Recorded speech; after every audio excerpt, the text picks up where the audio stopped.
Halo semua, selamat datang kembali di channel YouTube saya, Charles Lee. Bagaimana kabarnya buat kawan-kawan semua? Saya harap kawan-kawan semua dalam kondisi baik ya.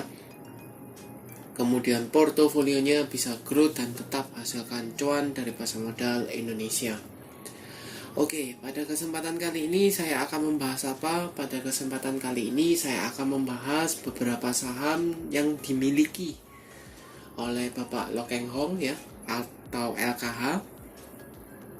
Nah, karena relatif banyak ya, ada beberapa, maka saya akan membahas dua saham yang ke belakang ini atau beberapa minggu atau beberapa hari ke belakang itu mengalami pergerakan cukup signifikan. Mungkin teman-teman notice ya, teman-teman pahami saham apakah itu. Sahamnya adalah BMTR ya, Global Mediacom dan GJTL ya, seperti itu. Jadi saya akan membahas BMTR dan GJTL-nya karena 2 hari atau 1 minggu inilah kita bisa bilang itu mengalami pergerakan cukup signifikan ya.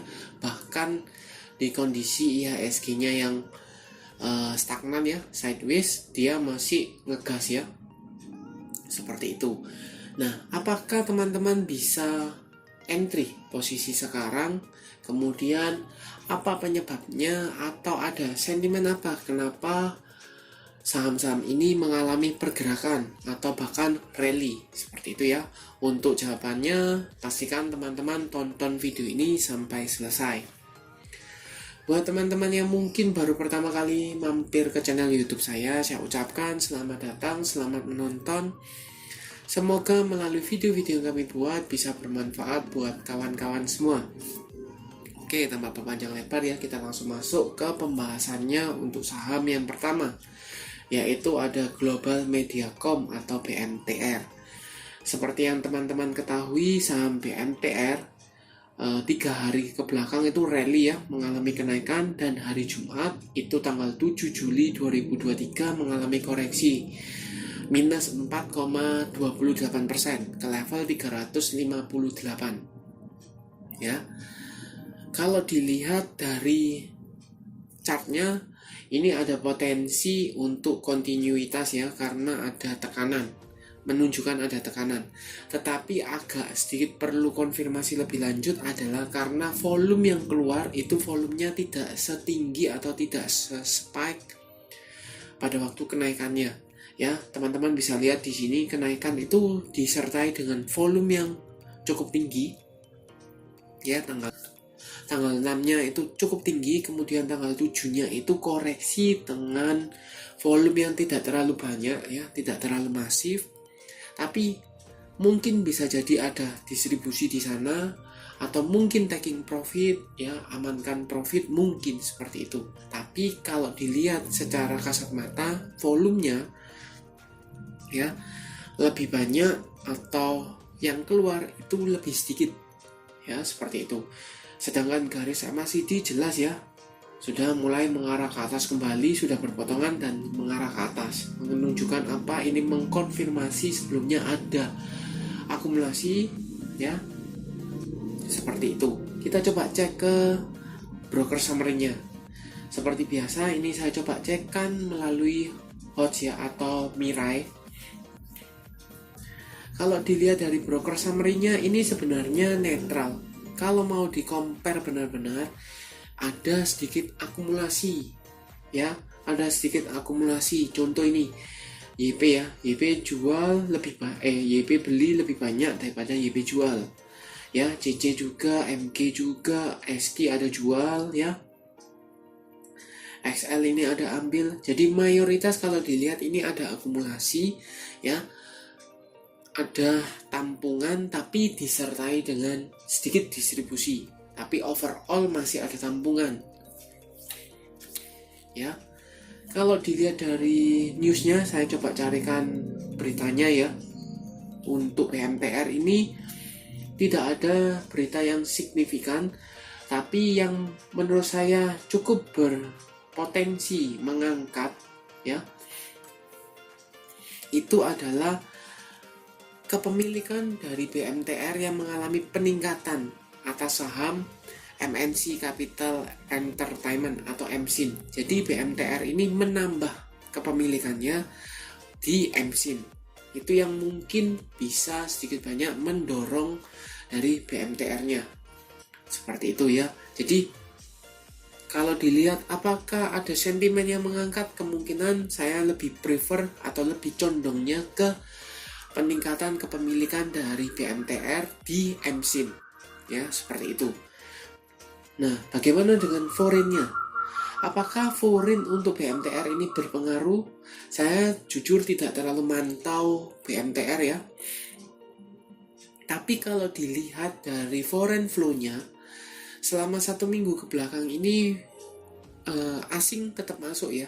Asing masuk terutama tanggal 6 Juli yang asing masuk dalam jumlah lebih banyak, yaitu 25 juta lebih ya. Seperti itu. Jadi mayoritas asing overall masih masuk. Tapi masalahnya adalah apakah BMTR ini dibandari atau digerakkan oleh asing, saya tidak terlalu mantau ya, seperti itu. Nah, lantas kesimpulannya bagaimana? Kesimpulannya buat teman-teman yang belum punya dan mengincar saham BMTR, teman-teman bisa tunggu Senin ya. Kalau Senin ini BMTR masih berada stay di atas 350-an ya, mampu tertahan di atas 350, teman-teman masih bisa untuk entry, manfaatkan ketika dia koreksi. Kenapa? Karena kenaikan cukup tinggi ya, selama ini 1, 2, 3, 4 candle dia mengalami kenaikan. Cukup wajar apabila dia koreksi ya, rehat sebentar. Tapi pertanyaannya adalah ketika dia rehat itu apakah ada buangan barang atau jualan relatif masif di sana? Kalau memang ada koreksi tapi disertai dengan buangan barang, maka perlu teman-teman lebih waspada. Karena takutnya ketika yang tadinya akum sudah profit taking, maka sahamnya akan cenderung untuk turun. Seperti itu. Ya. Dan buat teman-teman yang sudah punya nih, mungkin di daerah 300 ke bawah, apa yang bisa dilakukan? Mungkin teman-teman bisa lebih aman ya, diperpatokan di range antara 330 sampai dengan 340. Kalau dia berada di atas itu ya, area resist sebelumnya, kalau masih di atas itu, maka teman-teman masih layak untuk di hold.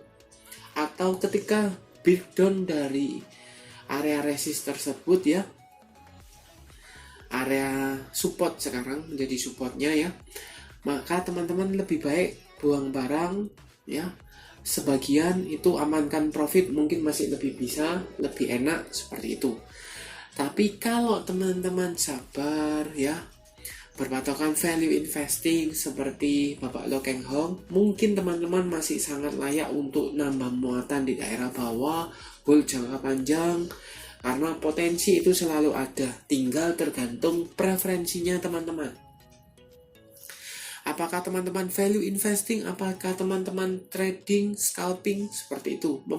Kalau trading dengan scalping, otomatis dia memanfaatkan momentum atau value ya, volumenya seperti itu. Kalau volumenya meledak, volumenya ramai, maka scalpingan mungkin masih bisa ya. Tapi kalau untuk value investing, maka lebih bijak teman-teman entry-nya atau titik entry, titik masuknya itu di dekat-dekat support. Semakin dekat dengan support semakin bagus, apalagi kalau support kuat ya. Seperti itu untuk BMTR. Kita lanjut ke saham kedua, ada GJTL atau Gajah Tunggal Tbk. Bagaimana potensinya? Kalau dilihat sama dengan BMTR ya, karena beberapa hari mengalami kenaikan, candlenya kemarin tanggal 7 Juli itu terkoreksi ya, minus hampir 5% atau lebih tepatnya 4,85% ke level 1275. Kalau dilihat secara tren jelas ya, yang tadinya dia cenderungnya sideways, tahu-tahu langsung booming, langsung kenaikannya cukup tinggi seperti itu. Berapa persen? Kalau kita asumsikan di sini ya, di range antara 800 sebelumnya sampai dengan penutupan Juli tanggal 7 Juli itu sudah naik 58%. Ya, cukup fantastis untuk GJTL ya.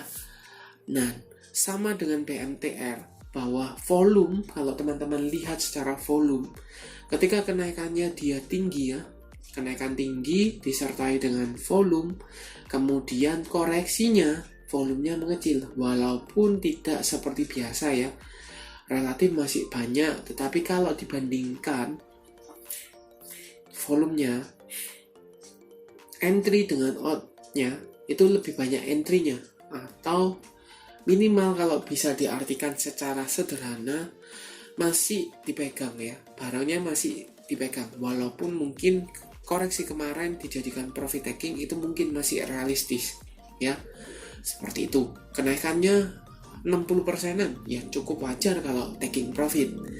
Tapi kalau overall dilihat secara kasat mata di sini, ini jelas masih ada tampungan, masih ada barang seperti itu. Volume sudah, garis MACD jelas ya mengarah ke atas, menunjukkan ada akumulasi beberapa hari ke belakang. Lantas bagaimana broker summary-nya? Kita coba GJTL ya.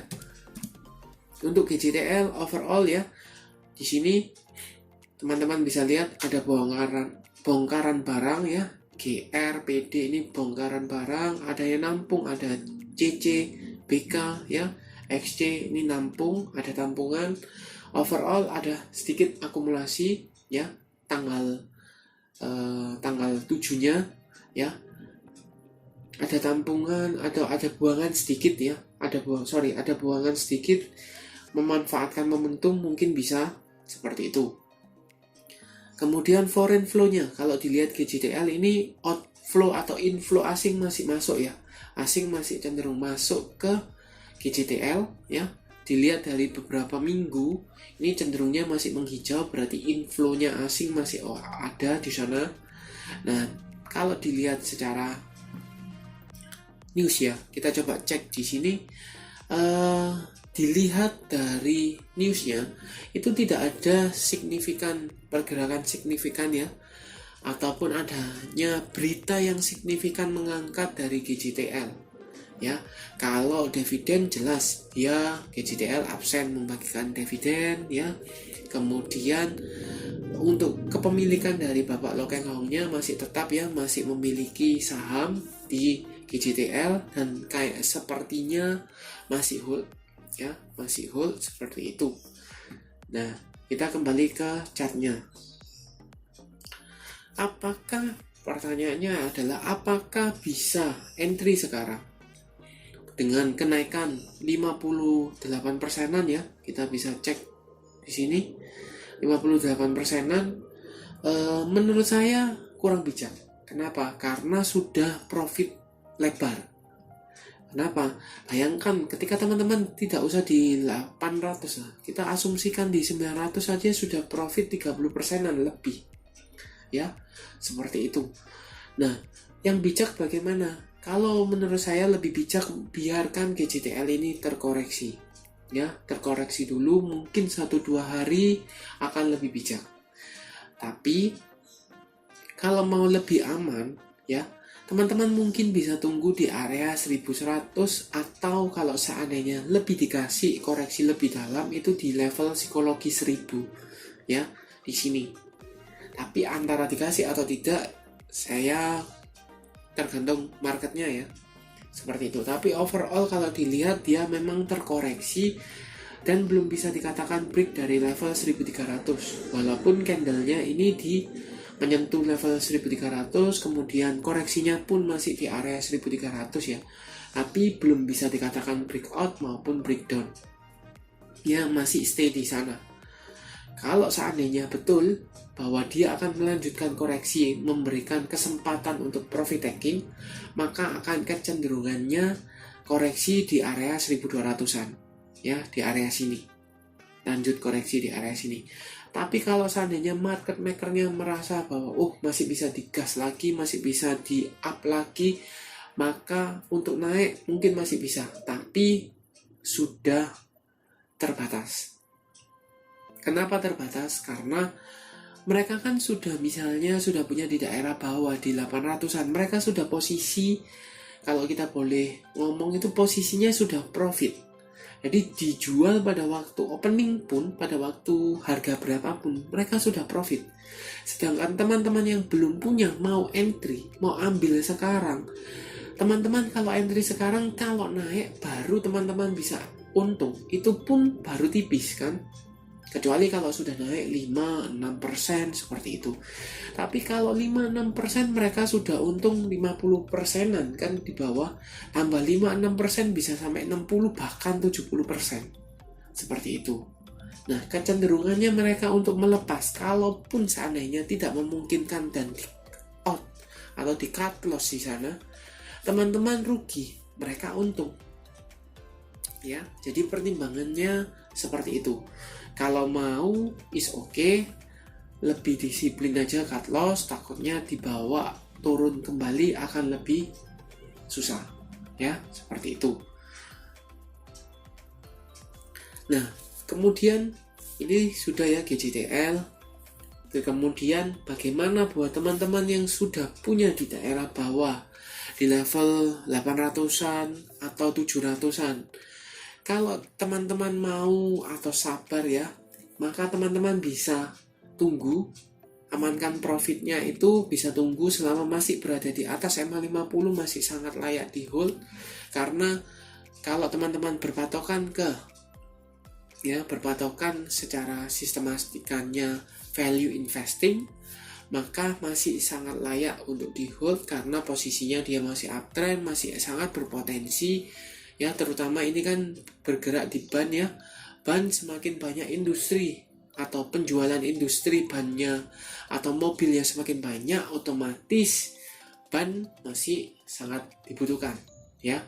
Untuk menunjang otomotifnya sekarang pasti juga akan tetap diproduksi, masih bisa sustainable seperti itu. Nah, sekarang apakah bisa di hold sampai dengan sekarang? Jelas masih sangat layak untuk di hold. Mungkin teman-teman kalau misalnya takut ya bisa buang sebagian apabila tidak mampu tertahan di 1200, mungkin bisa buang sebagian, amankan profit, tunggu lagi di bawah ya. Seperti itu mungkin masih sangat layak. Ya, selain BMTR dan GJTL ada satu saham yang lain yang dimiliki juga ya, yaitu Klipan atau Cevin ya, juga dimiliki oleh Bapak Lokenhau, tetapi sempat sudah saya buatkan videonya ya, pembahasan untuk pembagian dividennya dari Cevin ya. Kalau boleh saya singgung sedikit di sini ya, untuk Cevin sesuai dengan perkiraan ya akan terkoreksi karena dia akan pembagian dividen dan tertahan di level psikologis di 500, kemudian dia rebound naik 8,65%. Dividennya kan sudah ya, tinggal tunggu payment ya, pembayarannya. Overall bagaimana? Menurut saya masih sangat layak apabila dia masih tertahan di atas level 500, teman-teman masih layak untuk di hold. Ya, sekali lagi disclaimer on untuk teman-teman yang sudah punya di daerah bawah dan masih hold saham Cevin dan sudah dapat dividennya ya, selama masih tertahan di atas level 500, teman-teman masih sangat layak di hold ya, di hold. Seperti itu. Buat teman-teman yang belum punya, tunggu aja di daerah 500 ya, mungkin sudah dapat lebih bagus di area sana, tunggu aja bisa profit taking atau tidak, mungkin target terdekat itu di area 600, kembali di area 600, tapi mungkin tidak akan langsung dibawa ke sana ya, karena cukup wajar kenaikannya kan ada sentimen mau pembagian dividen ya, setelah 10 tahun absen membagikan dividen, cukup euforia. Sekarang sudah pembagian dividen, exit sekarang di technical rebound ya, technical rebound, jadi masih sangat dimungkinkan akan terkoreksi ya, terkoreksi minor mungkin masih bisa, ataupun kalau di push mungkin dia akan tertahan di area 600-an. Tinggal dilihat aja seperti itu. Oke, sekian untuk video kali ini. Terima kasih sudah menonton sampai akhir. Jangan lupa like, share, dan subscribe channel YouTube saya, dan nantikan video analisa saham berikutnya. Sampai jumpa.